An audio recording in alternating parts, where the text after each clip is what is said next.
As I mentioned, I was sorry Margaret wasn't here with us. It was because of some of her words that I turned to our passage for this morning. Some of you, as well as myself, may remember Margaret making comments about how interesting she thought the genealogy of Jesus is, and how the way that it's divided up. So we are happy. She is, of course, in Connecticut, ready to celebrate the holidays with her family. But I hope you'll find it interesting as well. I have to admit that at the times when I tried to make a resolution I was going to read the Bible from start to finish, or, it's always the genealogies that I always found I didn't have as much patience with as I would have liked, just listening to these names, And but it is interesting, and as we find, it is worth our attention. Now, some of you may realize this, but there are actually two genealogies for the Lord. There's the one we read from Matthew, and then there's also one from Luke. Now, it's interesting. Does anybody remember where the genealogy starts with the Lord in Matthew? Whose name do we start with? Anybody remember? Well, it's Abraham. So it kind of tracks from Abraham and kind of descends through time to the Lord. Now, in Luke, what's interesting is that it starts with the Lord and then it ascends. It actually ends. It actually mentions Adam, and then that he was the Son of God. So it kind of tracks back all the way to God. So you have kind of a descending order and an ascending order.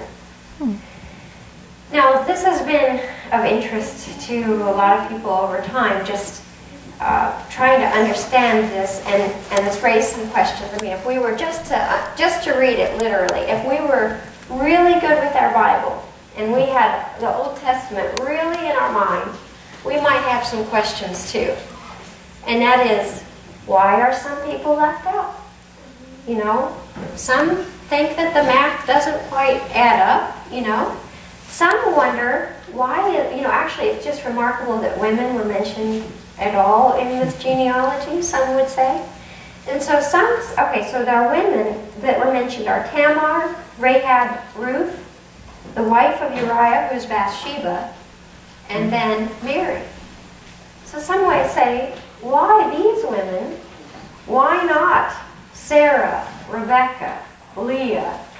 What happened to some of these major figures, Well, some would say, I just wanted to offer this because I thought this was kind of a neat thing, but some would say that the reason those women were mentioned is that they all had Gentile origins. Not Mary per se, but we don't know very much about her background, but the other women. And so some would say maybe what Matthew was trying to do was trying to point out that when the Lord came, he came for all of us, and not just those who already belong to the Jewish tradition and faith, but that also the Gentiles, and that Jesus was coming for all of us, which I like that.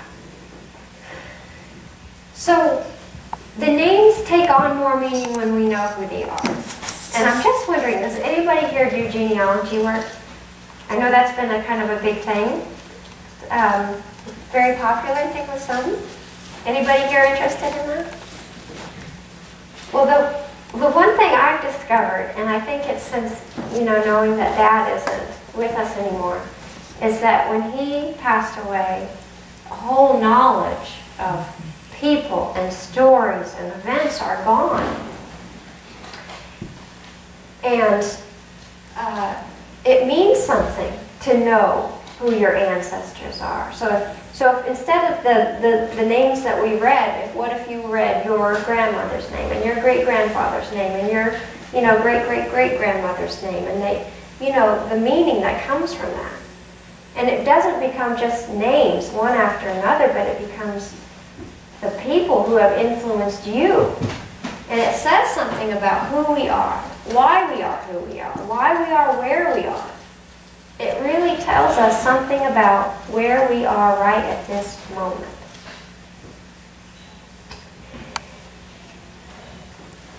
So here we are. This is the season of Advent, and we speak of preparation. And in this, I have a theory about this background noise. It's off. It's starting to hear it. It feels like in this text that Matthew's really laid it all out very clearly. There's 14 generations here, there's 14 generations here, and there's 14 generations, and then comes the Lord. It feels very orderly and specific, and something about preparation in that. All of this had to happen before the Lord came. Now, when we something that helps us in our tradition to find deeper and deeper meanings as things is not just to see something for what it is, but to look beyond it. So, for example, we have this story of someone was father to someone, it's his offspring, and it's generation after generation after generation. Well, the same thing occurs in our minds and feelings, if you think about it. So we might be talking about generations of feelings and thoughts if we approach it on a different level.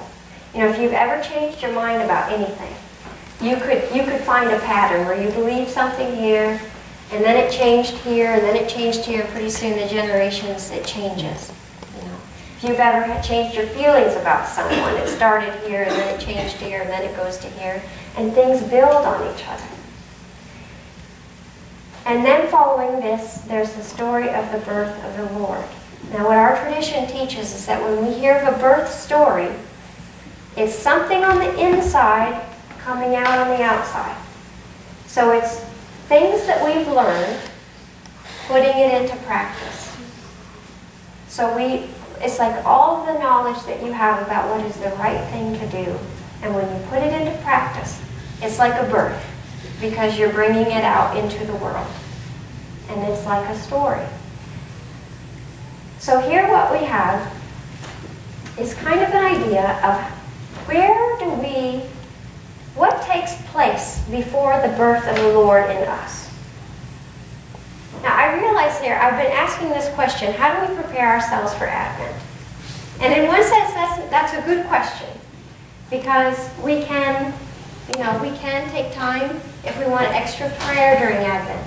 If we want to do devotionals, we can decide how we want to prepare for Advent. That is true to a certain degree. But I feel like this reminded me, and I hope that you'll see this in a moment, but this reminded me, this genealogy, that maybe that's not a very humble way to ask the question. The question is, how are we being prepared by God, and how have we been prepared? So what I'm trying to get to is that our tradition offers the idea that this whole passage is about a preparation process that God is already working in us, or already has worked, in order for the birth of the Lord to occur in us. So to make this clear, I have to bring out my trusty board today. And there's one word that kept coming back over and over again. And this is a part of our teachings. I've never seen anything quite like it in other teachings. It's the word remains. Right? Some of you, I'm sure, remember this from some of our Sunday school classes. Remains. Does anyone want to take a guess? Want to explain? What does remains mean? I know you're all jumping. It's what the Lord has implanted in you.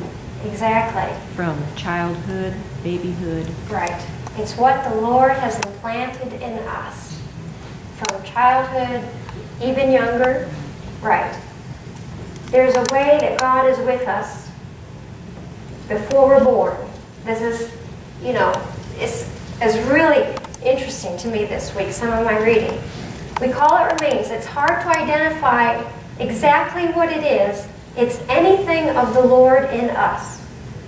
Now the Lord, from what I was reading, the idea is that before we even begin life as a physical person, before we're born, God has already started our foundation in a spiritual way. If you think about the first verse of the Bible, God created the heavens and the earth. It says the heavens come before the earth. Our spiritual self is formed, and then the physical is formed around it. At our very core, God has been with us and forms us as his potential angel from the very beginning. Now, what does this mean?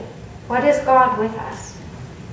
All of these things in us are a love for what is good and true. So what he said, now this is kind of in our teaching, as you see if this makes sense to you. See if this, kind of matches your own experience. But we have 3 different categories, right? We have 14 generations, 14 generations, 14 generations. The first one is Abraham to David. Okay? And now I saw some specific ages, so this is where I want you to see if this matches with your experience. This is a period in our life from about 0 to 10 years. And our teachings tell us that the angels who are closest to God are with all children, 0 to 10. Now, that can, I'm sure it can, not have to be so specific, but that is a blessing this week when I think about that. The angels who are closest to God are with all children. And they love, these angels who are closest to God live by the highest truth and the highest good, and that is they love God more than anything else. That is their primary motivation in all that they do. And they are with children, and they help implant, they're being with them. And God oversees this, a love for God. So what is implanted? And this is not something that we realize is going on. This is part of our traditions, teaching something that we can't see. But it's a love for God. As we move on, now this is David to the exile. Dave, I don't know him that well. David to the exile. They would say this is like from 10 to 20, right? The second generation. And this is, we're starting to grow away from that complete innocence as a little, if you think about what a baby is like or what a toddler is like, there's an innocence there. And that love for God here is characterized by that kind of openness. And it's also, innocence is partly realizing that we are in charge. And if you think about what it was like to be little, or no, you are not self-sufficient, and you need help.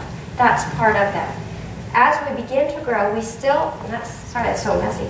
As we grow, we still have that feeling, but what is happening is we're getting older, and we're not only being surrounded by our parents who are teaching us things, and like these very angelic, creatures, but as we're growing, we're also beginning to be instructed by our teachers and other outside people. So we're beginning to, in a way, our character is sort of beginning to descend from that closest, innocence and closest to God, sort of moving into the world. We're learning more about the world, and we're being taught. But what we have here, so we begin to be surrounded by angels of the spiritual world, the spiritual heavens.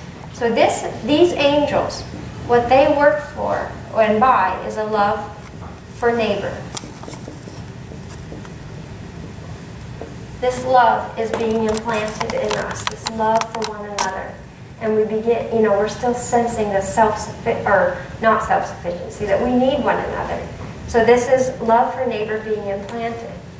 Now what happens after 10 to 20, and this is actually 20 to 30, and it's kind of, I was thinking, that's still in the preparation stage. Like you kind of have a feeling, if you're in your 20s, you're kind of an adult, A lot of people are raising families. They're in charge. They've got a lot of responsibilities.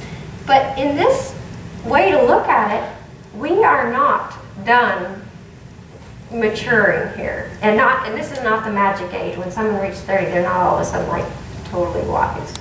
But Jesus didn't start his ministry till 30. You know, there's a rule in the code where Levites couldn't be priests until they were 30. You know, there's something about that. So there still sort of remains, this is God's love and, you know, being implanted in us at 20 to 30. But we've really kind of moved away, and we're kind of really in the world now. And what we're learning, we're more surrounded by what may be natural angels. And this is more about use. We're starting to figure out more about how to carry out what we've learned into the world. Okay?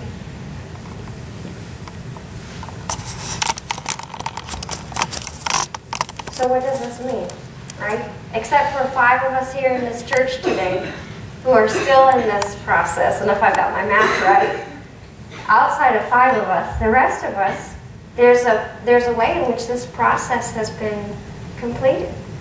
We're ready, you know? We're ready to try and carry what we know and is right out into the world. So what does this mean to us now? Well, the point is that it's important to remember, because we are all in contact with children in one way or another. And what's beautiful is that the remains that the Lord gives us, nothing can ever destroy them, ever. That's just a law. Nothing ever destroys that. But our access to it is what changes. If we decide we don't want to live by what God teaches, then it's like it's like if you had a really hard nut you couldn't crack and you couldn't get to the center of it, you know? Coding, it's like it becomes harder and harder to access. This is really precious in kids. And how we act and model makes a difference.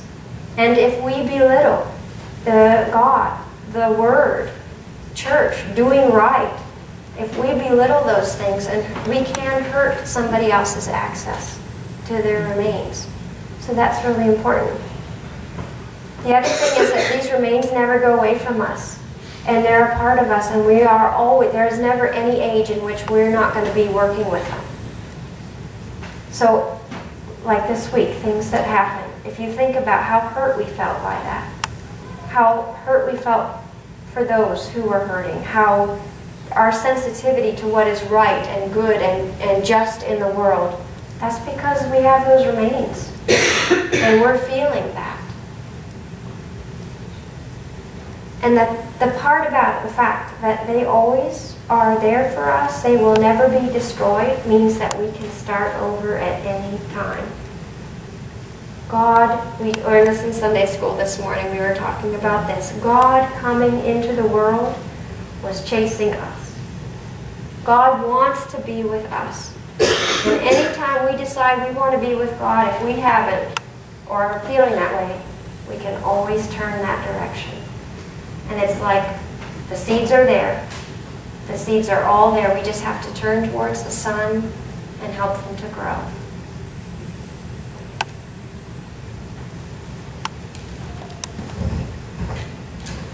I hope that, I don't know, I'll be interested to hear what you think about this part. The thing about it is, it means that we look at life as fundamentally spiritual.